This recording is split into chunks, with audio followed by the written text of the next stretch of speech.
လူတိုင်းဟာဘဝတစ်ခုရလာတဲ့အခါမှာမိမိဘဝအဆင့်တန်းမြင့်မားအောင်တတိတံပစညရှေ့ထားပြီးတိုးမြင့်မှုကြိုးစားရမှာဖြစ်တယ်ဘဝတစ်ခုမှာနှိမ့်ကျသွားတာရှိသလိုတိုးတက်မြင့်မားလာတာလည်းရှိအများအားဖြင့်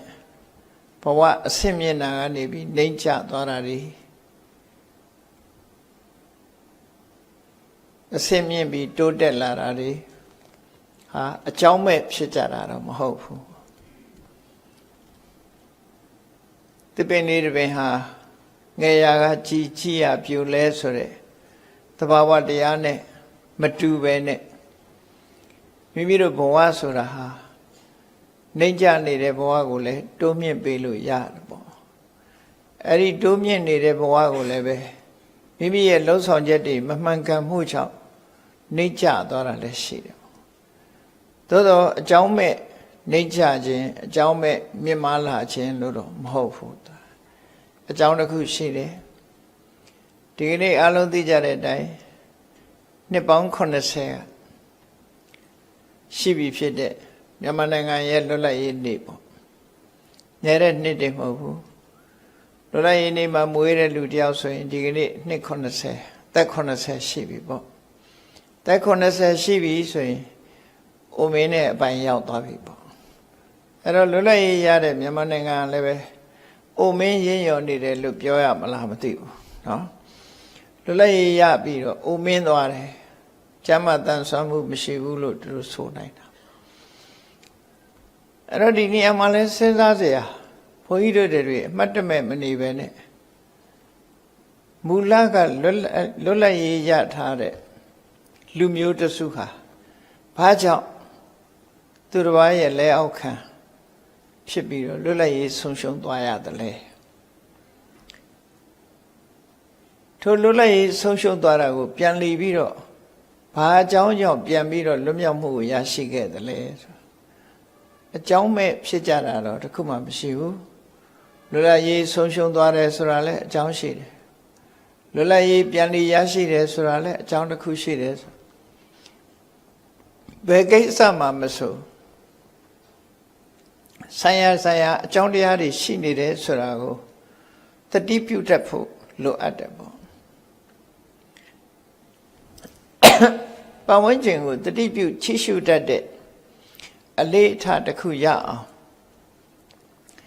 ကမ္မထာအထုတ်တယ်လို့ဆိုရင်ပြင်ကောင်းပြင်လိမ့်မယ်ကမ္မထာအထုတ်တဲ့အနေအထားမျိုးမဟုတ်ပဲနဲ့မြတ်ဗုဒ္ဓရဲ့သွန်သင်ဆုံးမတဲ့တတိတံပစဉ္ညကျင့်စဉ်လေးကိုကျင့်ပေးဖို့ကောင်းတယ်လူတိုင်းဟာတတိတံပစဉ္ညဆို mindfulness and comprehension လောက်လေ့ကျင့်ရမယ်လူတိုင်းဟာတနေ့ကိုအနည်းဆုံးတစ်နာရီလောက်နိုင်ဝက်လောက်သို့မဟုတ်ဒီတဲ့ပို့ပြီးတော့လေစရလေ့ကျင့်မှုလိုအပ်တယ်ပေါ့တတိရှိဖို့နဲ့ထိုတတိရှိတဲ့အခါမှာဖြစ်ပျက်နေတဲ့အနေအထားတစ်ခုပေါ်မှာဆင်ញင်တုံတရားရှိဖို့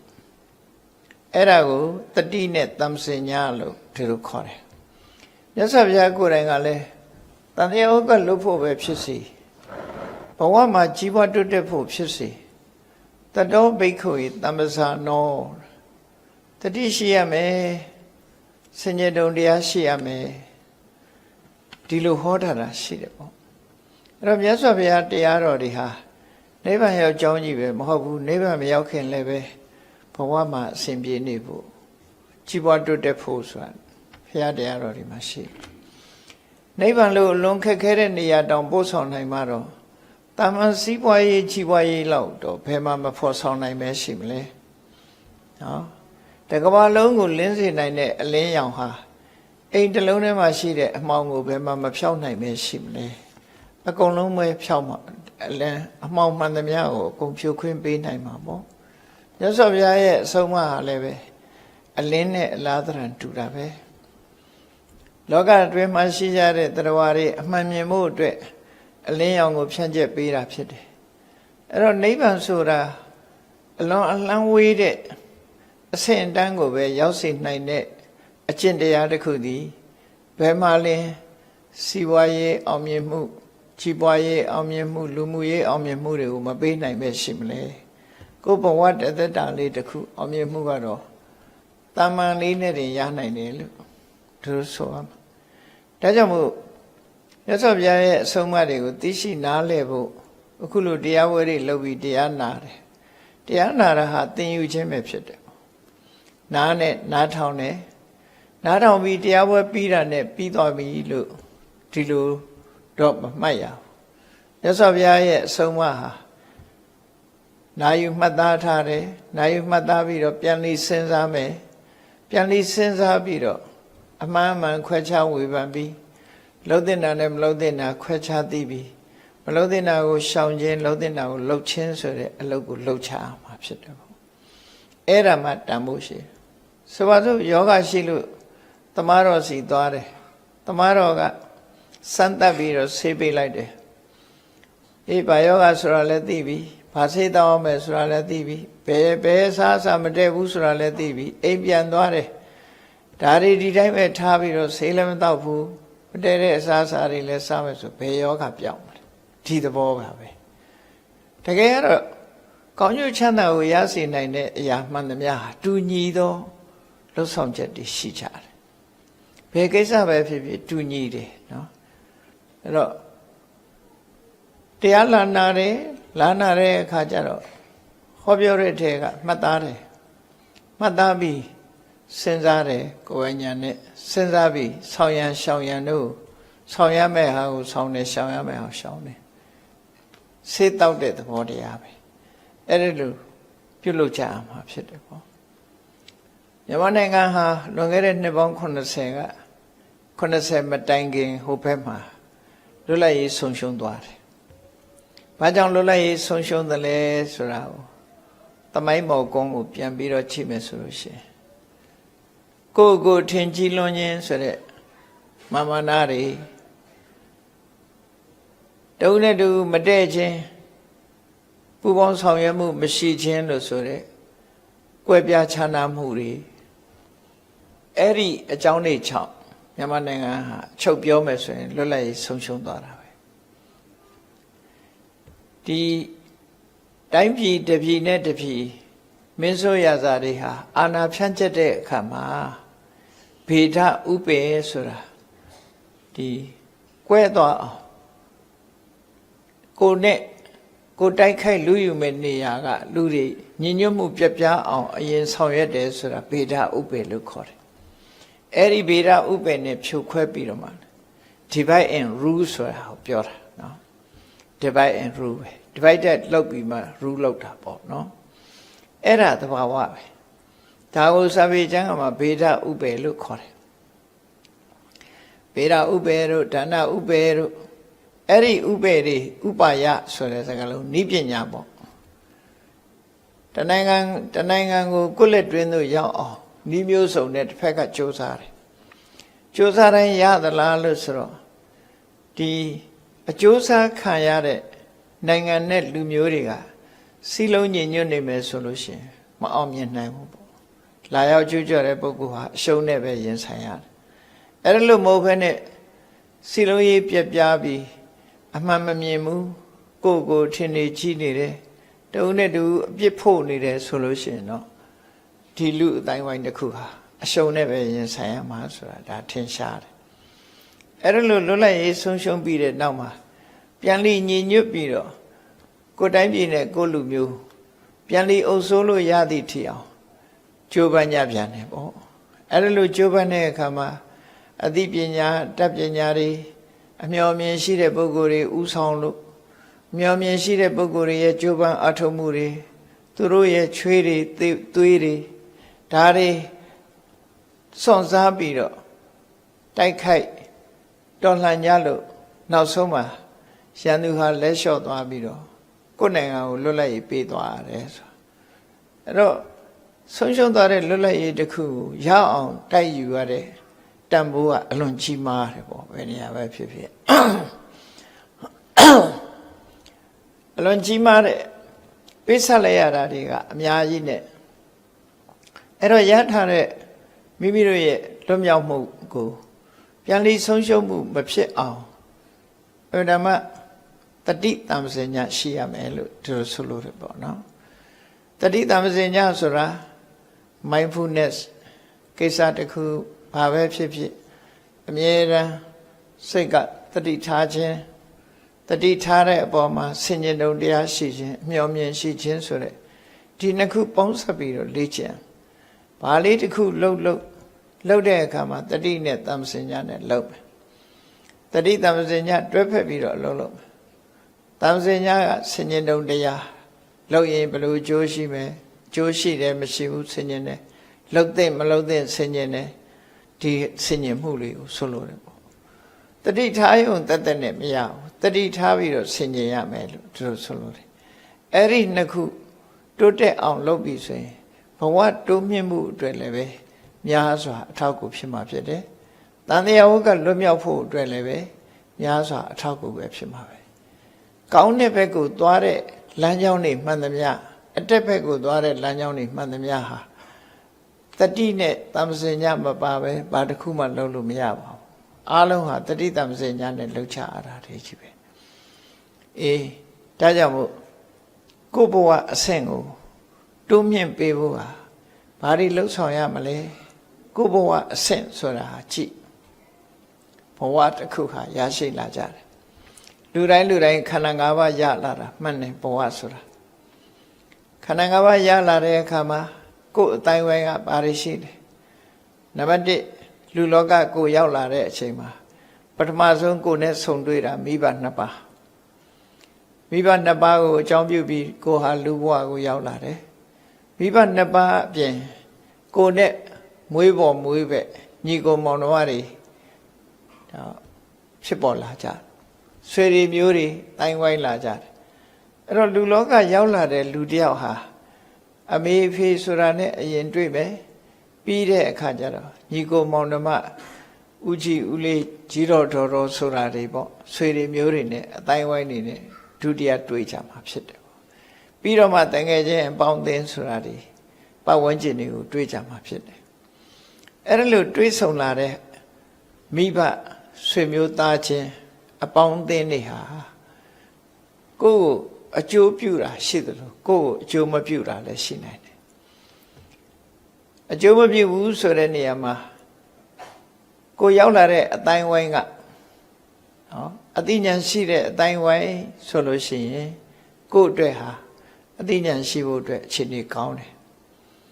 ကိုရောက်လာတဲ့အတိုင်းဝိုင်းကအသိဉာဏ်ကင်းမဲ့တယ်ဒုစရိုက်နဲ့အသက်မွေးတဲ့အတိုင်းဝိုင်းနဲ့ရောက်သွားရင်ကိုယ့်အတွက်ဒီဘဝဟာအမှန်တမ်းဆုံးရှုံးတဲ့အနေအထားမျိုးဖြစ်တယ်အဲ့ဒါကိုရည်ရွယ်ပြီးတော့မြတ်စွာဘုရားကလူအတိုင်းဝိုင်းရောက်လာပြီဆိုရင်ပထမဆုံးတွေးရမှာဘာလို့ဆိုရင်သေဝနာလို့ဆိုတဲ့ association ပဲနော် association ပေါင်းသင်းဆက်ဆံမှုနဲ့အရင်တွေ့ရမှာပထမဆုံးပေါင်းသင်းလိုက်ရတာမိဘအဲ့တော့မိဘဆိုတိုင်းအကောင်းလားလို့ဆိုအဲ့ဒါလို့တွက်လို့မရဘူးမိဘဆိုတိုင်းသို့တော့ကိုယ့်အပေါ်ကောင်းတဲ့အကောင်းကတော့ကောင်းပဲမိဘဆိုတာကိုယ့်အပေါ်တော့ကောင်းပဲသို့တော့ဘဝတိုးတက်ရေးအတွက်ဒီမိဘကကိုယ့်ကိုလှုပ်ပေးနိုင်တဲ့မိဘဖြစ်ချင်မှဖြစ်တယ်နော်ဆိုပါစို့ဒုစရိုက်နဲ့အသက်မွေးတဲ့မိဘရဲ့ဝမ်းနဲ့ရောက်သွားလို့ရှိရင်ကိုဟာဒုစရိုက်လုပ်ငန်းနဲ့ပဲကျင်လဲရမှာပဲဖြစ်တယ်ဒီလိုဆိုလို့တယ်နော်ဒုစရိုက်နဲ့ပဲကျင်လဲရမှာဖြစ်တယ်ကိုပတ်ဝန်းကျင်ကဒုစရိုက်နဲ့အသက်မွေးရင်ကိုလည်းဒုစရိုက်နဲ့ပဲအသက်မွေးရဟောဒါဟာမလွဲမကင်းတာဘဝကပေးလိုက်လို့အသေဝနာစဘာလနာဆိုအသိဉာဏ်မရှိတဲ့အတိုင်းဝိုင်းတစ်ခုတည်းကိုရောက်သွားပြီသို့မဟုတ်ဆင်းရဲတဲ့အတိုင်းဝိုင်းတစ်ခုတည်းရောက်သွားပြီဆိုရင်ကိုဘဝဟာတိုးမြင့်လာဖို့ဆိုတာအလုံးကိုခဲရင်သွားတယ်ပေါ့ဒါဘဝပေးအဲ့ဒီမဲ့ကိုဘဝမှာဘဝစလိုက်တဲ့အချိန်လေးမှာအခုလိုအခြေအနေမကောင်းဘူးဆိုတဲ့ပုဂ္ဂိုလ်တယောက်ဟာတစ်သလုံးမကောင်းတာဖြစ်သလားလို့ဆိုတော့မဟုတ်သေးဘူးဆုံးဖြတ်လို့မရသေးဘူးမိဘဆွေမျိုးသားချင်းပတ်ဝန်းကျင်အခြေအနေမကောင်းဘူးဆိုပေမဲ့လို့ကောင်းတဲ့ပုဂ္ဂိုလ်တူတယောက်ရဲ့လမ်းညွှန်မှုကိုရလိုက်ပြန်လို့ရှင်တယ်ထိတ်တန်းရောက်သွားပြန်ရော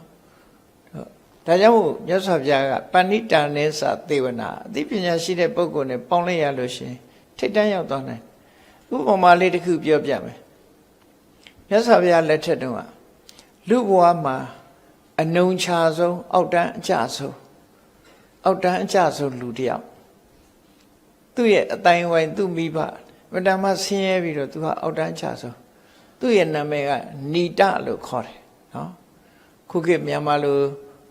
ခေါ်လို့ကောင်းအောင်ဆိုဏိတာပေါ့နော်ဏိတာဆိုတဲ့လူငယ်တယောက်ဟာဘလောက်ထိအောက်တန်းကျတော့ဆိုရင်မြို့ရဲရွာထဲမှာသူတစ်ပါးတွေစွန့်ပစ်ထားတဲ့မစင်အညစ်အကြေးတွေကိုတုတ်တင်ရှင်းလင်းရတဲ့အလုပ်နဲ့အသက်မွေးရတယ်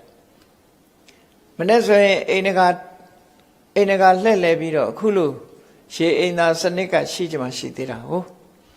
လူတကာစွန့်ထားတဲ့မစင်အညစ်အကြေးတွေကိုမနေ့ကျလိုက်သိမ်းရတယ်သူကအဲ့လောက်ထိအောင်အောက်တန်းကျမြို့ရဲရွာထဲမှာအဲ့ဒါလို့ပင်ပန်းနဲ့သူလှုပ်ရတော့သူကြည့်တော်တော်သနာစရာကောင်းတဲ့အနေထားမျိုးပဲဒါမလို့ရင်မစားရဘူးဒီကုလုံးလဲညစ်ပေနေပြီးတော့အဲ့လိုနေရတယ်အဲ့ဒီမှာရသော်ဘုရားနဲ့တွေ့တဲ့အခါကျတော့သူ့ကိုကြည့်လိုက်တော့ဘဝမှာအလွန်နှိမ့်ချနေပေမဲ့လို့သူဟာအုံနောက်ကောင်းတယ်ဆိုတာသိရအုံနောက်ကောင်းတယ်ဆိုတာတင်စားပြောတာသူဟာပင်ကိုညံလေးရှိတယ်ပြောရင်နားလဲနိုင်တဲ့အရေးချင်းတစ်ခုရှိတယ်အဲ့ဒီအရေးချင်းဟာအရေးကြီးဆုံးပဲပေါ့တော့သူ့အရေးချင်းကိုသိတယ်သူဟာပါရမီတွေဖြည့်ခဲ့သည့်အတွက်ကြောင့်နောက်ဆုံးမှာသူ့အရေးချင်းကဘလောက်ထိအောင်မြင့်တုံဆိုရင်ဒီဘဝမှာတည်းပဲသူကယဟန္တာဖြစ်နိုင်လောက်အောင်သူ့အသိဉာဏ်ရှိတယ်အဲ့ဒါလို့အသိဉာဏ်ရှိတာကိုသိလို့မြတ်စွာဘုရားကသူ့ကိုသင်္ကန်းဝတ်မလားဆိုပြီးမေးပြီးကြောင်းခေါ်ပြီးတော့သင်္ကန်းဝတ်ပေးလိုက်တယ်နော်ဘဝဆိုတာမြတ်စွာဘုရားဆိုတဲ့သူတော်ကောင်းပုဂ္ဂိုလ်နဲ့တွေ့လိုက်တဲ့အခါကျတော့လေသူကမြင်မာသွားပြန်ကြောင်းရောက်တယ်မြတ်စွာဘုရားကသင်္ကန်းဝတ်ပေးတယ်ဝတ်ပေးပြီးတရားဓမ္မကျင့်ကြံကြုတ်ကိုအထုတ်တယ်ခဏလေးပဲဘုရားဟောတဲ့တရားသူကနားလဲတယ်နားလဲပြီးမကြခင်မဲ့သူကယဟန္တာပုဂ္ဂိုလ်ကြီးဖြစ်သွားတယ်အေးခုနတုန်းကသူများအညစ်အကြေးတွေနော်တန်ရှင်းရေးလုပ်ပြီးတော့ညစ်ညစ်ပေပေနဲ့အောက်တန်းအကျဆုံးတစ်မျိုးလုံးမှာသူ့လောက်အောက်တန်းကျတာတယောက်မှမရှိဘူးအဲ့ဒါလောက်အောက်တန်းကျဆုံးပုဂ္ဂိုလ်ဟာမြတ်စွာဘုရားရဲ့တရားတော်ကိုကျင့်ကြံကြိုးကိုအားထုတ်လိုက်တဲ့အခါမှာသူ့ဘဝအဆင့်ဟာမြင့်သွားတယ်တအားမြင့်သွားတဲ့အခါကျတော့သူ့ကိုလာပြီးတော့ဒီရိုသေပြီးတော့ရှ िख ိုးနေကြတာတွေကဘယ်သူတွေတုံးဆိုတရားမင်းတို့ပြမမင်းတို့ထိတ်တန်းကြတဲ့နတ်တွေပြမတွေကအလုံးကသူ့ကိုလာပြီးချီညိုမျက်နုရှ िख ိုးနေကြတယ်ကဲဒီမြင်ကွင်းတစ်ခုကိုစဉ်းစားကြည့်ပထမအချိန်ကလူတကာကထွင်လုပ်ပြီးတော့လမ်းမေးမှာအဆုပ်ငုံနေရတဲ့လူတယောက်ဟာမြတ်စွာဘုရားနဲ့တွေ့လို့တရားဓမ္မပြလိုက်လို့အသိဉာဏ်ရသွားတဲ့အခါမှာနော်ယဟန္တာဖြစ်သွားတော့နတ်တိပြမာတွေကရှ िख ိုးခံရတဲ့ပုဂ္ဂိုလ်အဆင့်ကိုချက်ချင်းရောက်သွားအဲ့ဒါလို့ဘဝအဆင့်ဆိုတာတိုးမြင့်သွားနိုင်တာပဲရှိတယ်ပေါ့နော်အဲ့ဒါလို့ပဲတမန်လူတယောက်ဟာအလွန်မြင့်မားတဲ့အဆင့်ကိုရောက်တယ်တိုက်ပြည်အုပ်ချုပ်တဲ့ဘုရင်ရဲ့သားမျိုးထီအောင်အဆင့်မြင့်တဲ့ပုဂ္ဂိုလ်ရောက်တယ်သို့သောမကောင်းတဲ့တွေလုံးသည့်အတွက်ကြောင့်သူဟာဘဝအဆင့်မှာနှိမ့်ကျသွားပြီးနောက်ဆုံးမှာမကောင်းတဲ့သိခြင်းနဲ့သိသွားရတဲ့ပုဂ္ဂိုလ်မျိုးတွေလည်းရှိတာပဲအဲ့တော့ဆိုလိုတာကဘဝအဆင့်တိုးမြင့်တယ်ဆိုတာအကြောင်းရှိတယ်နှိမ့်ကျသွားတာဆိုတာလည်းအကြောင်းရှိတယ်ဒါဖြင့်ဏိတဆိုတဲ့ပုဂ္ဂိုလ်ဟာဏိတာဆိုတဲ့လူတယောက်ဟာဘာဖြစ်လို့ဘဝအဆင့်မြင့်သွားတာတုံးဆိုသူဘဝအဆင့်မြင့်ခြင်းကြောင့်ကိုချင်းတရားမြင့်သွားတယ်ပညာမြင့်သွားတယ်အဲ့ဒီကိုချင်းတရားနဲ့ပညာမြင့်သွားသည့်အတွက်ကြောင့်ဘဝမှာသူကမြင့်တဲ့ပုဂ္ဂိုလ်ဖြစ်ရတယ်အဲ့တော့ဘုန်းကြီးတို့တွေကိုလက်ရှိဘဝလေးကိုယ့်ကိုစဉ်းစားကြဖို့ကိုယ့်ကိုစဉ်းစားငါဘဝဟာနှိမ့်တဲ့ဘဝလားမြင့်တဲ့ဘဝလားတတိတံပစင်ညာဆိုတာအဲ့ဒါစဉ်းစား mindfulness နဲ့ကိုယ့်ဘဝကိုပြန်ပြီးတော့စဉ်းစားတယ်ကြည့်တယ်အေးစဉ်းစားကြည့်ပြီးတော့ကိုယ့်ဘဝဟာမမြင်မာသေးဘူးထိတဲ့မြင့်เสียနေရာတွေရှိသေးတယ်ဆိုလို့ရှိရင်ကိုယ့်ဘဝဘယ်လိုမြင့်အောင် တိုးမြင့်ကြမလဲနောက်ကိုယ်ဘဝကိုနှိမ့်ချသွားစေနိုင်တဲ့အရာတွေကဘာတွေလဲဆိုတာလဲဆင်ခြင်စဉ်းစားရမယ်ဘာတွေလုပ်ရင်ငါဘဝဟာနှိမ့်ချသွားနိုင်တယ်ဆိုတာကိုလည်းဆင်ခြင်စဉ်းစားကြည့်ဖို့လိုအပ်တယ်အဲ့ဒီလိုဆင်ခြင်သုံးသပ်နိုင်ခြင်းမရှိဘူးဆိုရင်ဘဝတစ်ခုမှာအမှားတစ်ခုလုံးလို့ဆုံးဆုံးမြုပ်သွားနိုင်တဲ့အနေအထားရှိတယ်နိုင်ငံတနိုင်ငံမှာဆိုလို့ရှိရင်လည်းအဲ့ဒီလိုဆင်ခြင်သုံးသပ်မှုမလုပ်နိုင်ဘူးဆိုလို့ရှိရင်လွတ်လပ်ရေးဆုံးရှုံးသွားနိုင်တယ်ဆင်ခြင်သုံးသပ်သွားပြီးမှန်ကန်တဲ့လမ်းကြောင်းပေါ်ရောက်ရင်တော့လွတ်လပ်ရေးဆိုတာပြန်ရလာမှာဖြစ်တယ်လူတဦးတယောက်မှလည်းပဲအဲ့ဒီတိုင်းပဲကိုယ့်ကိုပြန်ကြည့်ရင်ကိုယ့်ဘဝကိုဘာနဲ့တိုးမြင့်မလဲ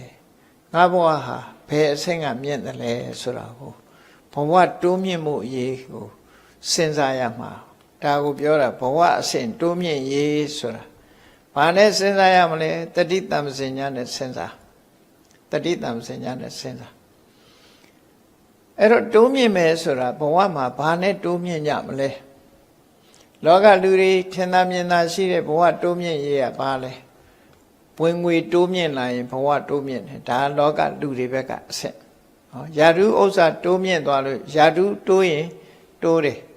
ယာတုတိုးမြင့်လာတယ်ပစ္စည်းဥစ္စာတွေတိုးတက်လာလို့ရှိရင်တိုးမြင့်လာတယ်တိုးမြင့်မှုတွေကအမျိုးစုံရှိတယ်ပေါ့ဘာပဲတိုးတာကတော့အကောင်းကြီးပါပဲယာတုတိုးလဲကောင်းတာပဲပစ္စည်းဥစ္စာတွေတိုးလာရင်လည်းကောင်းတာပဲအဲ့ဒီတိုးတက်မှုတွေတဲ့နောက်တစ်ဖက်ကဘာကြည့်ရမလို့ဆိုရင်အရေးပါတဲ့တိုးတက်မှုကဘာလဲကိုယ်တဏ္ဍာမှာကုသိုလ်တရားတွေတိုးတက်ခဲ့လားကိုချင်းသီလဘက်ကတိုးတက်ခဲ့လားစိတ်တည်ငြိမ်မှုဆိုတဲ့တမာတိဘက်ကတိုးတက်ခဲ့လားအသိပညာဘက်ကတိုးတက်ခဲ့လားဆိုတာကိုအလေးနဲ့ထားပြီးတော့ကြည့်ချရမှာဖြစ်တယ်အဲ့ဒီလိုအလေးနဲ့ထားပြီးမကြည့်နိုင်ဘူးဆိုလို့ရှိရင်စီးပွားဥစ္စာတိုးတက်တာတို့ယာတုဂုဏ်သိမ်းတိုးတက်တာတို့အဲ့ဒီတိုးတက်မှုတွေကိုအကြောင်းပြုပြီးတော့ဆုတ်ယုတ်မှုတွေဖြစ်သွားတတ်ယာတုကိုအကြောင်းပြုပြီးတော့ဒီမလုံးတင်တာတွေလှုပ်လိုက်ပြီးဆိုရင်ပြန်ပြီးတော့အောက်တန်းနောက်တန်းကျသွားတတ်တယ်မကောင်းမှုလုပ်မိဆိုရင်အောက်တန်းနောက်တန်းကျသွားပြန်ပစ္စည်းဥစ္စာတွေတိုးတက်မှုကိုအကြောင်းပြုပြီးတော့လူတယောက်ဟာကိုချင်းတရားပြက်ပြားသွားပြန်ပြီဆိုရင်အောက်တန်းပြန်ရောက်သွားပြန်အဲ့တော့ယာတုဂုဏ်သိမ်းစည်းစိမ်ဥစ္စာတိုးတက်မှုကအရေးကြီးတဲ့တိုးတက်မှုမဟုတ်ဘူးလို့မြတ်စွာဘုရားကတော့ဟောတယ်သို့သောလောကလူသားတွေကအဲ့ဒါဟာအရေးကြီးတဲ့တိုးတက်မှုလို့ထင်ကြတယ်မြတ်စွာဘုရားကိုယ်တိုင်ဟောပုံကဘယ်လိုဟောတော့ဆိုအပ္ပမတ္တိကဧတဘိက္ခွေယတိတံအပ္ပမတ္တိကဘိက္ခွေဧတဝုဋ္ဌိယတိတံညာတိဝုဋ္ဌိဆွေတွေမျိုးတွေအတိုင်းဝိုင်းနေစီးပွားဥစ္စာတွေယတောဝုဋ္ဌိခြံရံနေတိုးတက်လာမှုဆိုတာရှိတယ်တဲ့အဲ့တိုးတက်လာမှုဟာဒီအရေးကြီးတဲ့တိုးတက်မှုမဖြစ်ဘူးတဲ့အရေးကြီးတဲ့တိုးတက်မှုကဘာလို့ဆိုရင်နော်ပညာတိုးတက်မှုကမှအရေးကြီးတဲ့တိုးတက်မှုဒါလည်းအလေးနဲ့ထားစဉ်းစားရမှာဘုန်းကြီးတို့တွေအဲ့တော့စီးပွားဥစ္စာတိုးတက်တာမကောင်းဘူးလို့ပြောတာမဟုတ်ဘူးနော်မကောင်းဘူးလို့ပြောတာမဟုတ်ဘူးတစ်ခုနဲ့တစ်ခုနှိုင်းစာပြီးတော့ပြောတာပစ္စည်းဥစ္စာလည်းတိုးတက်ရမှာပဲယာတုဂုဏ်သိမ်းလည်းတိုးတက်ရမှာပဲသို့သောအဲ့ဒီတိုးတက်မှုတွေကတခြားပညာတိုးတက်မှုနဲ့ပတ်သက်လာရင်ကုသိုလ်တရားတွေတိုးတက်မှုနဲ့ပတ်သက်လာရင်အရေးပါတဲ့တိုးတက်မှုမဟုတ်ပြန်ဘူးအဲ့ဒါကြောင့်မို့မြတ်စွာဘုရားကအရေးပါတဲ့တိုးတက်မှုကတော့ပညာတိုးတက်မှုသာလေအရေးပါတယ်။ဘာကြောင့်လို့ဆိုရင်အရာရာမှာဘဝမှာပညာကပဲဆုံးဖြတ်သွားတာ။ဆုံးဖြတ်သွားတော့ပညာမရှိမိုက်ခေါင်ထိမသိအရာရာဆိုငယ်ငယ်တုန်းကဆရာသမားတွေချပေးတဲ့ကြပြလေးတွေပညာရှိအောင်တတိဆောင်အမောင်ကြိုးစားပါပညာမရှိမိုက်ခေါင်ထိမသိအရာဘာဆိုဘာမှမသိဘူးပညာမရှိတဲ့ပုဂ္ဂိုလ်မသိသည့်အတွက်ကြောင့်လွယ်လွယ်မှားမှားတွေလုပ်တယ်လွယ်လွယ်မှားမှားလုပ်တယ်ပညာရှိပြီပညာဒါကြောင့်မို့ပညာရှိအောင်တတိဆောင်ပြီးတော့ကြိုးစားရမယ်လို့ဒီလိုဆိုတာအေးလူလောကမှာတော့ဒီလမ်းညွှန်ချက်တွေကတော့အမှန်တန်ကောင်းတယ်သို့တော့ကိုယ့်ကိုအလေးနဲ့ထားပြီးတော့ကြိုးစားဖို့ကတော့လိုအပ်တယ်ပေါ့ပညာရွှေအိုးလူမခိုးတို့နော်ငယ်စဉ်ကဆိုရင် ပညာကြိုးစားဖို့ဆိုတာအမျိုးမျိုးဆုံးမစာတွေထဲမှာထည့်ပြီးတော့ရေးကြတယ်မှတ်သားကြတယ်ဒါကြောင့်မို့ပညာဆိုတာဟာတော့အမြဲတမ်းအရေးကြီးပါတယ်အဲ့တော့ပညာလို့ဆိုတဲ့နေရာမှာတကယ်ပညာအစစ်ကိုရကြရလားခဏခေတ်မှာတော့သုတရှိတာကိုပဲပညာရှိလို့သတ်မှတ်နေကြတယ်သုတဆိုတာသင်ထားတာသင်ထားတဲ့စာသင်ထားတဲ့ပညာရက်တွေကိုသုတလို့ခေါ်တယ်ကျောင်းတွေမှာသင်ထားတဲ့ subject သင်ထားတဲ့ subject matter တွေကိုပညာလို့သတ်မှတ်ပြီးတော့ပြောနေကြတယ်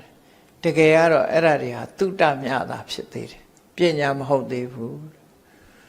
ကျောင်းစာတွေဘလောက်တက်ခဲ့ဘလောက်မှတ်မိအဲ့ဒါတွေဟာသုတအဆင့်ပဲရှိတယ်အဲ့ဒီသုတကိုမှလက်တွေ့အသုံးချပြီးဆိုတဲ့အခါကျတော့သိတာကြမှာပညာလို့သူတို့ဆိုလို့တယ်ဒါမို့စာပေကျမ်းကမှာနော်သုတ္တုတာသုတဝဋ္ဌနိသုတံပညာယဝဋ္ဌနံသုတကပညာကိုတိုးစေတယ်လို့ဆိုတယ်သုတဆိုတာ subject matter အခုနားထောင်နေတာမြတ်စွာဘုရားဟောတဲ့အကြောင်းအရာတွေကိုမှတ်သားနာယူနေတာသုတတွေသာလျှင်ဖြစ်တယ်ပေါ့ဒီသုတတွေအတိုင်းလိုက်နာဆောင်ရွက်လို့သိလာတဲ့အသိကြတော့မှပညာဆိုတာဖြစ်မယ်အဲ့ဒီပညာဖြစ်မှဘဝချမ်းသာမှုကိုပေးနိုင်တာဖြစ်တယ်အဲ့တော့ပညာနဲ့သုတလည်းပဲကွဲဖို့လိုသေးတယ်ကွဲအောင်ပညာရသည့်ထိအောင်ကြိုးစားအထောက်အမယ်လို့သူတို့ဆိုတာပေါ့နော်အေးလောကမှာလူဘဝရလာတဲ့အခါမှာဆိုပါစို့ဆင်းရဲမွဲတေတဲ့ဘဝကိုကြော်ပြီးတော့အလုတ်ကြိုးစားလို့စီးပွားဥစ္စာကြိုးစားရှာလို့ဆင်းရဲမွဲတေတဲ့ဘဝကနေပြီးတော့သုံးနိုင်တဲ့အဆင့်မြင့်အဆင့်တန်းမှီနေနိုင်တဲ့ဘဝကိုရောက်တယ်အဆင့်တန်းမှီနေနိုင်တဲ့ဘဝကနေဆက်လက်ကြိုးစားသည့်အတွက်ကြောင့်အဆင့်မြင့်တဲ့ဘဝကိုရောက်တယ်ဒါလောကမှာဒီလိုရောက်လာတဲ့ပုဂ္ဂိုလ်တွေလည်းရှိတယ်ပေါ့နော်ရှိတယ်စီးပွားဥစ္စာတိုးတက်လာတယ်သို့တော့အဲ့ဒီတဲ့အရေးကြီးတာတော့တတိထားရမယ့်အချက်ကအဲ့ဒီတဲ့အရေးကြီးတာဘာတော့ဆိုရင်ကိုချင်းသီလဘက်ကတိုးတက်ခဲ့လားအသိပညာဘက်ကတိုးတက်ခဲ့လားအဲ့ဒီအရာကပို့ပြီးတော့အရေးပါတယ်လို့သူဆိုတယ်ပေါ့နော်ဒါနိဗ္ဗာန်ရတာမရတာအသာထားတကယ်တိုးတက်မှုအစစ်မှန်ကကိုချင်းသီလဘက်ကတိုးတက်မှုအစစ်မှန်ဖြစ်တယ်ကိုချင်းတရားကောင်းအောင်ကြိုးစားမယ်စိတ်ဓာတ်ကောင်းအောင်ကြိုးစားရမယ်စိတ်ဓာတ်ကဘလောက်ပဲပစ္စည်းချမ်းသာစိတ်ဓာတ်ကမနာလိုဝန်တိုတဲ့စိတ်ပုတ်စိတ်ရုပ်ရှိနေတဲ့ပုဂ္ဂိုလ်တယောက်ဟာမကြခင်မဲ့ထိုစိတ်ပုတ်စိတ်ရုပ်ရဲ့အကျိုးဆက်ကိုခံရမှာဖြစ်တယ်စိတ်ကောင်းနှလုံးကောင်းမရှိဘူးဆိုရင်သူရထားတဲ့စီစဉ်ဥစ္စာဟာတခဏမျှတာဖြစ်တယ်ပေါ့နော်တခဏမျှတာဖြစ်တယ်ပေါ့ဘာမှလူဘဝတန်မိုးရှိအောင်မြင်မအောင်လှုပ်ဆောင်ပေးနိုင်မှာမဟုတ်ဘူးစိတ်ပုတ်စိတ်ရုပ်ကိုအကြောင်းပြုပြီးတော့ဒုက္ခရောက်ဖို့တွေများတယ်ပေါ့ဒုက္ခရောက်ဖို့များတယ်ဒါကြောင့်မို့နံပါတ်1စိတ်ပိုင်းဆိုင်ရာတိုးတက်အောင်ကြိုးစားအထောက်စိတ်ကောင်းနှလုံးကောင်းဆိုတာရှိရမယ်စိတ်ကောင်းနှလုံးကောင်းဆိုတာကိုချင်းစာတရားပေါ်မှာအခြေခံတယ်ကိုချင်းစာတရားကိုအခြေခံဘယ်သူဘောဖြစ်ဖြစ်ဆက်ဆံတဲ့အခါမှာကိုယ့်ရဲ့ဒီကိုချင်းစာတရားဆိုတဲ့မေတ္တာကိုအခြေခံလိုက်တာပဲ။ဩငါမကြိုက်တဲ့အလုပ်သူဘာလို့လုပ်ရမလဲ။ငါမကြိုက်တဲ့အလုပ်ဒီသူမကြိုက်တဲ့အလုပ်ပဲ။တစုံတစ်ယောက်ဒုက္ခရောက်သွားရင်သူလည်းဒုက္ခရောက်မှမကြိုက်ဘူးငါလည်းဒုက္ခရောက်တာမကြိုက်ဘူး။ငါမကြိုက်တဲ့ဟာကိုသူ့ကိုဘာကြောင့်လုပ်ရမလဲ။သူ့ကို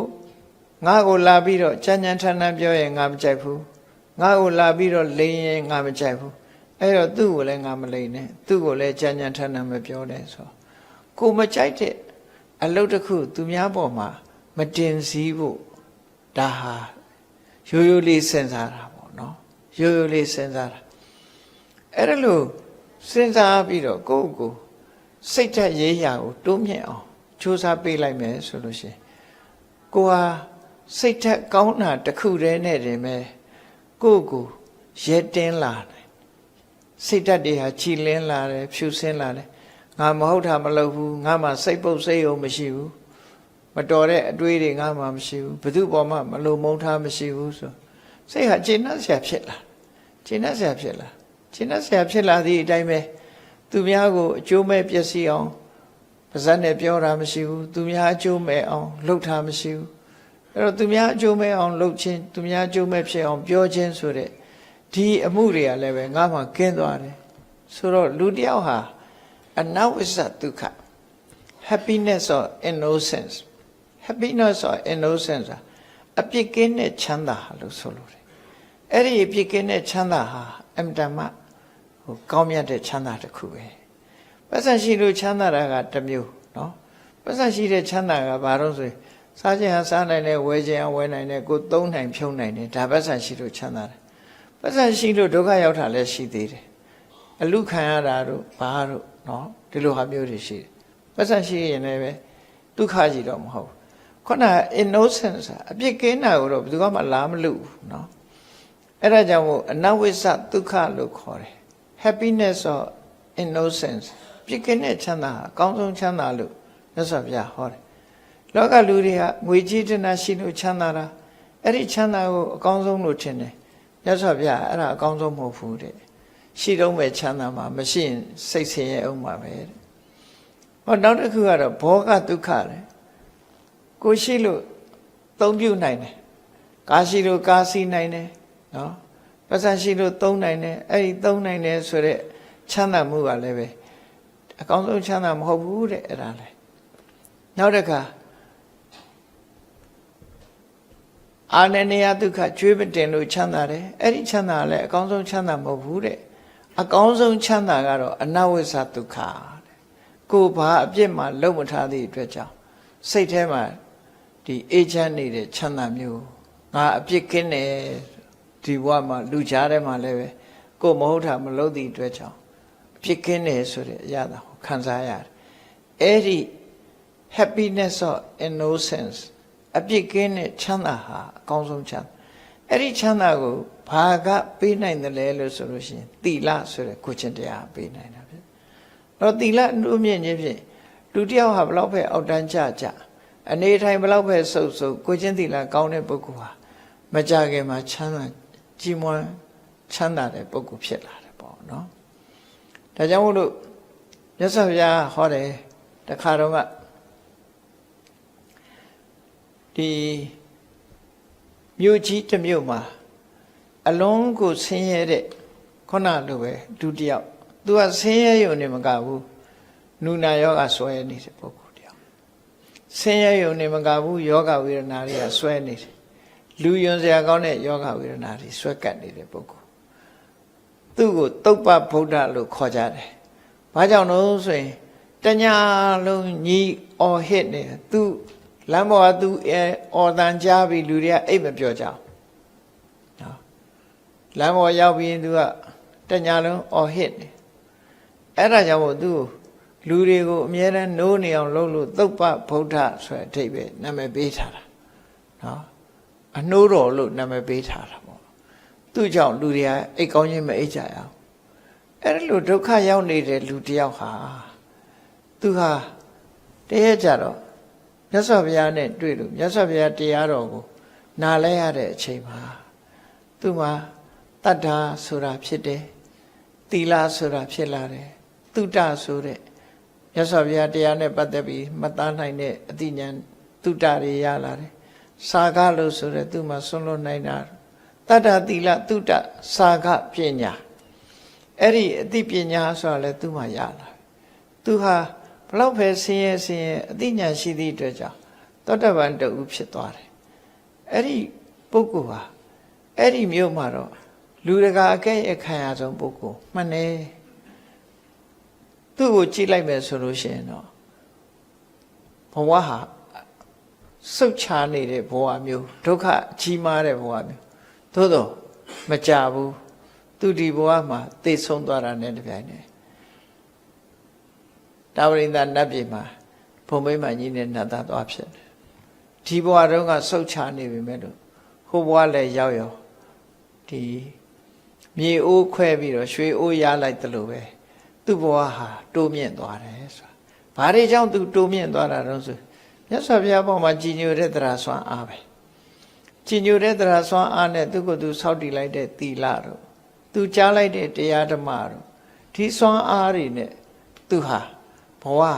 အဆင့်မြင့်သွားတယ်မေ့သွားပြီးလူဘဝတုန်းကအလွန်ဆုတ်ချယွန်းစရာကောင်းတဲ့လူတစ်ယောက်ဒီနတ်ပြည်မှာတင်းအောင်တင်းတယ်နတ်ဆိုတာမျိုးဟာတာမန်လူတွေဟာမကြည့်ဝန်းလောက်အောင်ကိုသူတို့တကူအယောင်တွေကတောက်ပါတယ်ဘာကြောင့်လဲလို့ဆိုရင်ဒီစာပေကျမ်းကမှာပါဠိစာပေမှာမှတ်တမ်းတင်ထားတာလေးတစ်ခုရှိတယ်တီဟိုကျွန်းမှာရဟန်းတော်တစ်ပါးဟာမဟာသမယတုတ်ကိုရွတ်တယ်မဟာသမယတုတ်ကိုရွတ်တဲ့အခါနတ်တွေကကြီးညိုတယ်တဲ့ဒါမို့မဟာသမယတုတ်ရွတ်တာကိုနတ်တွေကချစ်တယ်လို့သူတို့ပြောတယ်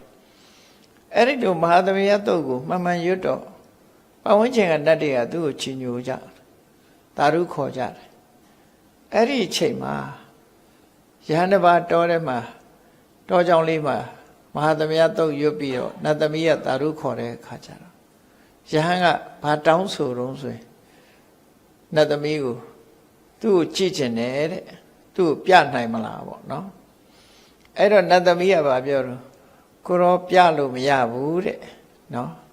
နတ်တည်းရဲ့အရှိန်ဟောဒီတိုင်းပြလို့မရဘူးတဲ့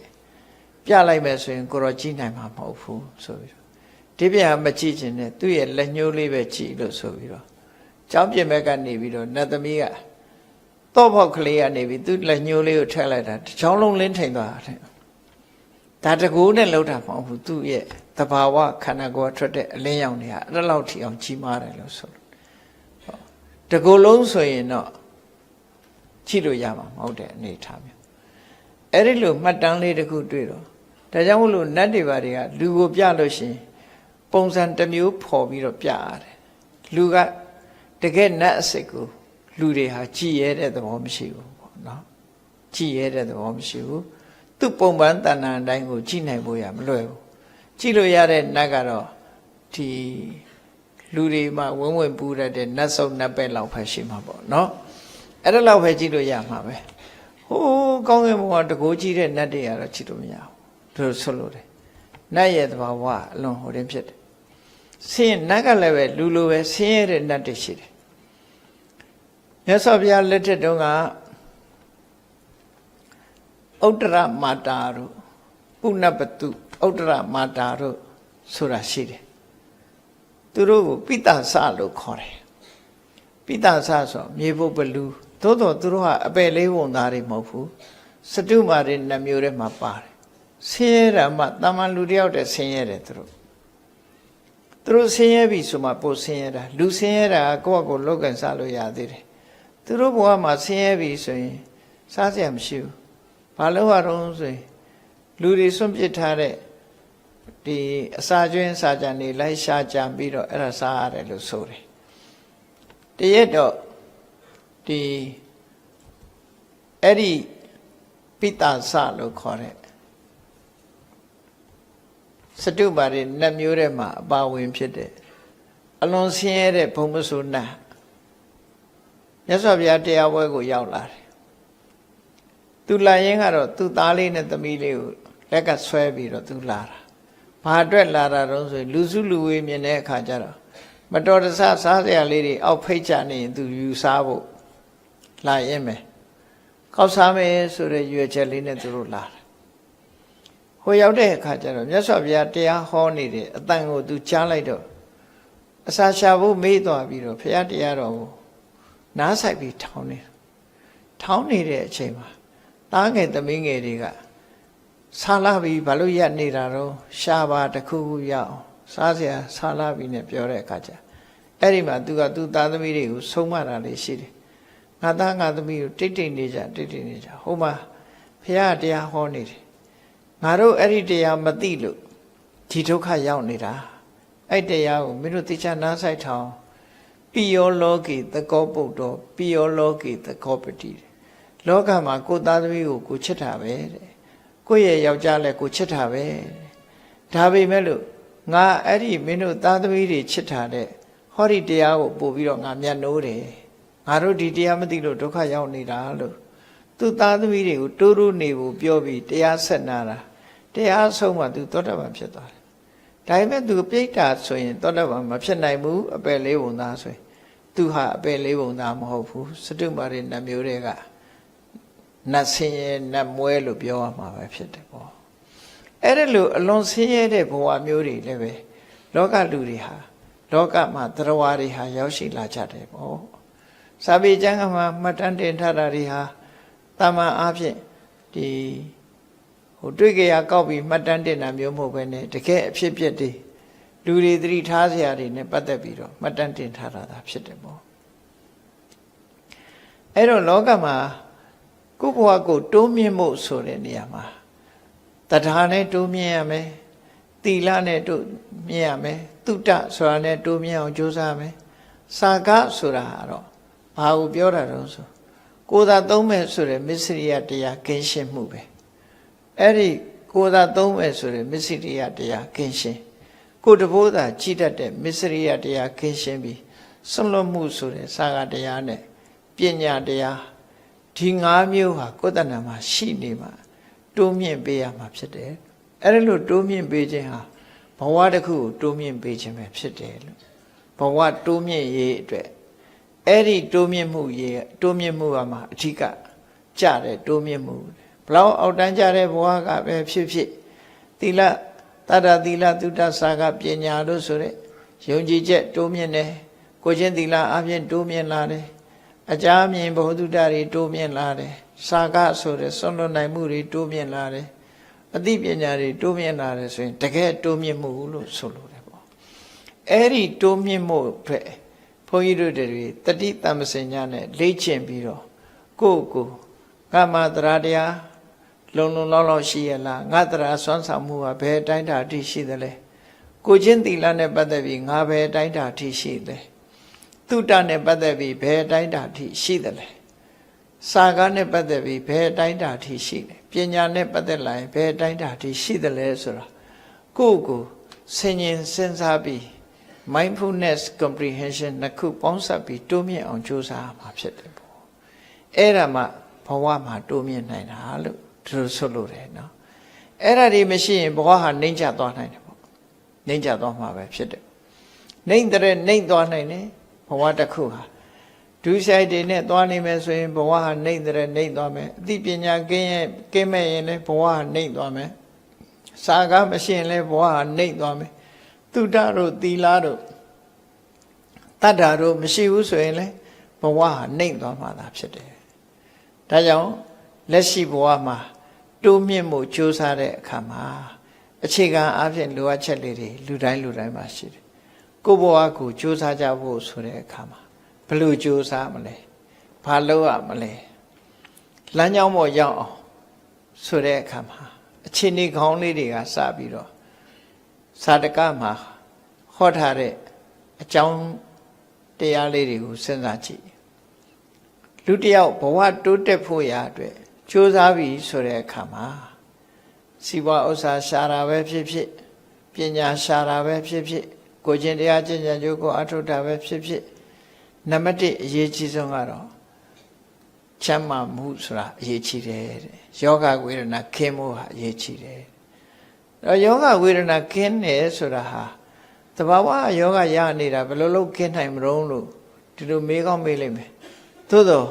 လူတွေဟာကျမ်းမာအောင်နေတဲ့ဤစနစ်ကရှိပါတယ်ကျမ်းမာအောင်နေထိုင်ရမယ်ယောဂဖြစ်ခြင်းအကြောင်းဟာ10မျိုးရှိတယ်အဲ့ဒီ10မျိုးတည်းကဒီကံ့ကြောင့်ဖြစ်တဲ့ယောဂဖြစ်တဲ့ဆိုတာကံဟာအကြောင်းတစ်ခုအနေနဲ့သာပါတာကျန်တဲ့9မျိုးကလူနဲ့ပဲသက်ဆိုင်တယ်လူနဲ့ပဲသက်ဆိုင်ကိုယ်တိုင်ပြုပြင်နေထိုင်မယ်ဆိုရင်ကျမ်းမာလာနိုင်တယ်ပေါ့နော်ကျမ်းမာလာနိုင်တယ်အဲ့တော့ယောဂဖြစ်ခြင်းအကြောင်းဆိုတာတလိပ်ကြောင့်လည်းယောဂဖြစ်တယ်တီးချေကြောင့်လည်းယောဂဖြစ်တယ်လေကြောင့်လည်းယောဂဖြစ်တတ်တယ်တီးချေတို့တလိပ်တို့လေတို့နဲ့ပတ်သက်ပြီးတော့တတိထားပြီးကျွမ်းကျင်တဲ့သမားနဲ့သို့မဟုတ်မိမိအစားအစာကိုခရူးဆိုင်ပြီးတော့နေဖို့လိုအပ်တယ်ဒါကအကြောင်း၃ပါးနောက်တစ်ခါဒီတီးချေတလိပ်လေ၃မျိုးပေါင်းသွားတဲ့ဟာကိုတဏှိပါဒလို့ခေါ်တယ်ဘိန်းတော်ဆရာစီသွားရင်ဗာပြောလဲတဏှိပတ်ယောဂါဆိုတာအဲ့ဒါပြောတာအကုန်ပေါင်းပြီးတော့ဖြစ်နေတာလေတိကျတလိပ်၃ခုပေါင်းပြီးတော့ဖြစ်တဲ့ယောဂမျိုးကိုတဏှိပတ်ယောဂါလို့ခေါ်တယ်အဲ့ဒါလို့ယောဂမျိုးတွေနောက်တစ်ခုကျတော့ဥထုဝိပရိနာမစာယာတိဥထုဖောက်ပြန်လို့ဖြစ်တဲ့ယောဂါလည်းရှိတယ်နောက်တစ်ခါဒီ အနေထိုင်မတက်လို့နေတတ်ထိုင်တာမရှိဘူးအကြာကြီးထိုင်တယ်အကြာကြီးဒီကျမရေးအတွက်ထိခိုက်လောက်အောင်အလုပ်တွေလုပ်တယ်ဆိုလို့ရှိရင်ဒါဝိသမပရိဟာရစာလို့ခေါ်တယ်6ခုမြောက်ပါအဲ့ဒီလိုခါမျိုးပါလေယောဂဖြစ်စေတတ်တယ်နောက်တစ်ခုကဘာလို့ဆိုရင်ပယောဂဥပက္ကမသူများရဲ့လုံလာကြောင့်လည်းယောဂဖြစ်တယ်ကိုယ့်ကြောင့်လုံလာဥပမာပဲလူတယောက်ကကိုယ်ရိုက်တယ်ရိုက်တဲ့ဒဏ်အကြောင်းယောဂဖြစ်တယ်အဲ့ဒါကိုစိတ်ဆိုးပြီးတော့လှုပ်တယ်အဲ့ဒါလည်းယောဂဖြစ်တယ်အဲ့တော့အဲ့ဒါကိုဥပက္ကမလို့ခေါ်တယ်9ခုနောက်ကံဆိုတာကြတော့10ခုမြောက်လို့တော့ယောဂရခြင်းအကြောင်းကအဲ့ဒီလို10မျိုးရှိတယ်အဲ့10မျိုးတွေကကံကြောင့်ဖြစ်တာတစ်ခုပဲကုမရမယ်ဆိုတာခက်ခဲပဲဉာဏ်နာတွေကတော့မိမိကိုယ့်ရဲ့အနေထိုင်မတတ်သည့်အတွက်ကြောင့်ဖြစ်လာတဲ့ယောဂတွေဆိုအနေထိုင်တတ်အောင်လုပ်ဖို့လိုအပ်တယ်ပေါ့ဒါကြောင့်အလုပ်တစ်ခုစ조사အထုတ်တော့မယ်ဆိုရင်နံပါတ်1ကျမ်းမာမှုကအရေးကြီးတယ်တရားအထုတ်ရင်လည်းပဲကျမ်းမာရမယ်ကောင်းတဲ့အလုပ်တွေလုပ်တာမှသမျှကျမ်းမာမှုကိုရှေးဥစွာအရင်ဆုံးလုပ်ရမယ်ဒါကြောင့်မို့အာရောချပရမလာဘလို့ဆိုတဲ့စကားကိုမြတ်စွာဘုရားဟောတာရတဲ့ထဲမှာတဲ့အကောင်းဆုံးကတော့ကျမ်းမာမှုကိုရခြင်းပဲယောဂကင်းမှုကိုရခြင်းဟာအကောင်းဆုံးရခြင်းပဲဘာကြောင့်လို့ဆိုရင်ရွှေတွေငွေတွေရတာမကောင်းဘူးလားကောင်းတယ်နော်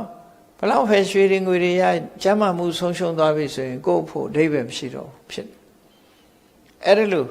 ကျမ်းမာမှုရမှကျန်တာတွေဟာပို့ပြီးတော့အဓိပ္ပာယ်ရှိတယ်ဒါကြောင့်မို့ရှေးဥစွာကျမ်းမာရမယ်လို့ဆိုတာနောက်တစ်ခုအရေးကြီးတဲ့အချက်ကတော့ဘဝတိုးတက်ဖို့အတွက်နံပါတ်1ကကိုချင်းတရားဟာအရေးကြီးဆုံးပဲကိုချင်းတရားပြက်ပြားသွားလို့ရှိရင်လူဟာအလုံးပျက်စီးသွားနိုင်တယ်ပေါ့ကိုချင်းတရားမပြက်ပြားရအောင်ဒါကြောင့်မို့၅ပါးသီလဆိုတာကိုလူတွေကအလေးနဲ့မထားကြဘူးအလေးနဲ့မထားလို့ပါဏာတိပါဒပါဏာတိပါဒတို့တော့မရှောင်နိုင်ဘူးနော်ပါဏာတိပါဒမရှောင်နိုင်မရှောင်နိုင်လို့ရှိရင်သူ့ရဲ့အကျိုးကဘာလို့ဆိုသူများကိုဒုက္ခပေးသူများကိုတတ်တယ်ဖြတ်တယ်တတ်ဖြတ်မှုကိုကျွလွန်တယ်ဆိုရင်ကိုယ်အသက်တူမှာပဲကိုယ်မှာယောဂဝေဒနာတွေများလာမှာပဲဘဝမှာအသက်တူတာတို့ဖြစ်လာမှာပဲကိုယ်မရှောင်ဘူးဆိုရင်လည်းကိုယ်ကိုတတ်မဲ့လူပေါ်လာမှာပဲအဲ့ဒါကြောင့်မလို့ဘဝမှာအောင်မြင်အောင်လုပ်ဖို့ဆိုတာကြတော့ဒီ၅ပါးသီလအမြဲတမ်းအရေးကြီးတယ်တပါးမှလျှော့လို့မရဘူး၅ပါးသီလဟာ၅ပါးသီလလုံးပြည့်စုံမှဆိုပါစို့လူဖြစ်လာလို့ရှိရင်ကျမ်းမာရမယ်အသက်ရှည်ရမယ်ပါဏာတိပါဒလုံရင်ကျမ်းမာတဲ့အသက်ရှည်တယ်အရိဏတနာလုံလို့ရှိရင်ပစ္စည်းဥစ္စာမပျက်စီးဘူးကာမေတုမိစ္ဆာစရလုံရင်လူအတိုင်းဝိုင်းထဲမှာဂုဏ်ရှိသေးရှိတယ်မုဒ္ဒဝါဒလုံလို့ရှိရင်ကိုယ်မတရားဆွဆွဲတာတွေမခံရဘူးသူရမေရိယလုံလို့ရှိရင်အိုင်ကျူမြင့်တယ်အသိဉာဏ်ရှိတယ်ဆိုဟောဒါတွေရှိမှပဲလူဘဝဆိုပြည့်စုံတာဒါကြောင့်မို့သီလလို့ဆိုလိုက်တာနဲ့တပြိုင်နက်ဒီဟာကအလေးနဲ့ထားပြီးတော့ကိုယ်မှာပြည့်စုံအောင်ကြိုးစားရမှာဖြစ်တယ်မကြိုးစားနိုင်လို့ဆင်ခြေပေးပြီးတော့နေမယ်ဆိုလို့ရှိရင်ဒီထဲကတစ်ခုရော့ရင်တစ်ခုခံရမှာပဲနော်ခုခေတ်လူတွေကြည့်လေမွေးလာကလေးကယောဂဝေဒနာတွေထူပြောတဲ့လူတွေရှိတယ်မွေးလာကလေးကမွေးပြီးသေသွားတဲ့ပုဂ္ဂိုလ်တွေရှိတယ်ဒါပြောရင်တော့တောင်ချမြောက်ချမှာပေါ့နော်သို့သောသေသွားတယ်ဆိုကြတဲ့ကသူကပါဏာတိပါဒတွေများခဲ့လို့ပဲဒီလိုပဲမွေးချင်းသေသွားတယ်ဝန်းထဲကသေသွားတယ်ဒီလိုဟာမျိုးတွေရှိတယ်တော့ပါဏာတိပါဒလွတ်ကင်းခဲ့တဲ့ပုဂ္ဂိုလ်ဟာကားအစီရင်ဖြစ်တာတောင်တခြားလူတွေသေသွားပြီသူကသေချင်မှသေတာကြံ့ကြံ့ဖန်ဖန်လွတ်တာတွေရှိသေးတယ်လေဒါကြောင့်မို့ကံတရားရဲ့ဆောက်ရှောက်မှုကမတ္တမပို့အရေးကြီးတယ်လို့သူတို့ဆိုလို့တယ်ဒါကြောင့်မို့ဒုတိယလိုအပ်ချက်ကသီလနောက်တစ်ခုလိုအပ်ချက်ကဘာလို့ဆိုရင်ကိုယ့်ရဲ့အသက်အရွယ်ကြီးတဲ့ပုဂ္ဂိုလ်တွေရဲ့ဆွဆုံးမမှုဩဝါဒပေးမှုဟာဒါလည်းပဲကြီးပွားတိုးတက်မှုတွေအရေးပါတယ်ပေါ့လမ်းညွှန်မှုအတိုင်းလိုက်လာဆောင်ရွက်တယ်အဲ့ဒါလိုလိုက်နာဆောင်ရွက်လို့ရှိရင်ဘဝကိုယ့်ဘဝကိုတိုးမြင့်တဲ့နေရာမှာအင်မတန်မှတန်ဖိုးရှိတယ်အဲ့နောက်တစ်ခုကဘာလို့ဆိုရင်တုတ္တကြားမြင်စီးဘူးရတယ်တုတ္တကိုလိုချင်လို့ကလေးတွေကြောင်းထားတာဖြစ်တယ်ပေါ့ ကျောင်းမှာသင်ရတဲ့ဟာတွေကသုတတွေပဲဖြစ်တယ်ပေါ့အဲ့ဒီသုတဆိုတာကိုသင်ယူရမှာသင်ယူမှဘဝကိုတိုးမြင့်ပေးလို့ရတယ်နောက်တစ်ခုကတော့ဒီဘဝမှာဓမ္မလို့ဆိုတဲ့မှန်ကန်တဲ့လမ်းကြောင်းတရားမျှတမှုနဲ့ချင့်ချံကြိုးကိုအထောက်ဖို့လိုရတယ်ဓမ္မနဲ့အဓမ္မဆိုတာနှစ်ခုရှိတယ်တရားမျှတမှုမရှိခြင်းဆိုလိုတာကဓမ္မဆိုတာသူစရိုက်တရားအဓမ္မဆိုတာဒုစရိုက်တရားအဓမ္မဖြစ်တဲ့ဒုစရိုက်တရားကိုရှောင်ပြီးတော့ဓမ္မလို့ခေါ်တဲ့သူစရိုက်တရားကိုကျင့်သုံးရမယ်အဲ့ဒါမှဘဝကိုတိုးမြင့်အောင်ဆောင်ရွက်နိုင်မှာဖြစ်တယ်တဲ့နောက်တစ်ခုအရေးကြီးဆုံးကတော့ကြိုးစားအားထုတ်မှုပဲဆုံးနစ်ပြီးတော့ပြင်းနေမယ်ဆိုလို့ရှိရင်ဘဝမှာဘယ်လိုမှတိုးမြင့်လို့မရဘူးတဲ့ကိုယ့်ဘဝကိုမြင့်မအောင်ကိုယ်ကိုယ်တိုင်ကြိုးစားကြမယ်ဆိုရင်ကြိုးစားမှုဟာအရေးကြီးဆုံးပဲမြတ်စွာဘုရားသခင်ကိုရောမြတ်ကလည်းကြိုးစားမှုပဲအများကြီးဟောကြားလေးရှိတယ်လောကလူသားတွေဟာတက်တက်တာတာနေချင်ကြတယ်ကြိုးစားအားထုတ်မှုလျော့နေကြတယ်ဒါကြောင့်မို့တိုးတက်တဲ့တော့မတိုးတက်တာလို့သူတို့ဆိုလို့တယ်ဒါကြောင့်မို့ကိုယ့်ဘဝကိုတိုးတက်အောင်မြင့်မားအောင်ကြိုးစားကြမယ်ဆိုရင်ဒီအချက်တွေဟာအမှန်တမ်းအရေးပါတဲ့အချက်တွေဖြစ်လို့ဒီအချက်တွေကိုပြည့်စုံအောင်လုပ်ပြီးတော့ကိုယ့်ဘဝကိုတိုးမြင့်အောင်ကြိုးစားရမှာဘဝအဆင့်တိုးမြင့်ရေးဆိုတာဒီအရေးတွေဟာအမှန်တမ်းအရေးပါတဲ့အလုပ်တွေဖြစ်လို့ဒီလမ်းကြောင်းအတိုင်းပဲရှောက်လှမ်းကြရမှာဖြစ်တယ်အကယ်၍ဒီထက်ကလမ်းကြောင်းတွေကအရာတွေကိုပြည့်စုံအောင်မဆောင်ရွက်နိုင်ဘူးဆိုရင်ဘဝတိုးမြင့်ရေးအတွက်အခက်အခဲကြုံမှာပဲဖြစ်တယ်ကိုယ့်ဘဝဟာတိုးမြင့်မဲ့အစားနှိမ့်ကျသွားနိုင်တယ်ပေါ့ဒါကြောင့်မို့လူတိုင်းဟာကိုယ့်ဘဝကိုမျက်နှိုးတယ်ခင်မင်းတယ်ကြီးပွားတိုးတက်ခြင်းတယ်ဆိုရင်အခုဖော်ဆောင်ထားတဲ့လမ်းကြောင်းအတိုင်းတို့တွေဟာတိုးတက်တယ်ဆိုတာဟာသီလအပြင်တိုးတက်ရမယ်တတ္ထာအပြင်တိုးတက်ရမယ်သုတတိုးတက်ရမယ်စာဂတိုးတက်ရမယ်ပညာတိုးတက်ရမယ်ဆိုတဲ့အဲ့တော့ဒီဟာကိုယ့်ဘဝကိုတိုးမြင့်အောင်ပြုလုပ်နိုင်တဲ့ဤစနစ်တွေကိုအဲ့ဒီဤစနစ်တွေကိုဆူတောင်းနေရမှာလည်းမဟုတ်ဘူးเนาะဆူတောင်းနေရမှာမဟုတ်ဘူးကိုယ်တိုင်လုပ်ကြရမှာဖြစ်တယ်ကိုယ့်ဘဝမှာလက်တွေ့ကြကျင့်သုံးလိုက်နာခြင်းရှိမှသာလေဘဝဟာတိုးတက်မြင့်မားနိုင်တယ်ဆိုတာကိုမှန်မှန်ကန်ကန်မြင်မှန်ဖြင့်သိရှိပြီးဘဝတိုးမြင့်ရေးကြိုးစားအားထုတ်နိုင်ကြပါစေကုန်သတည်း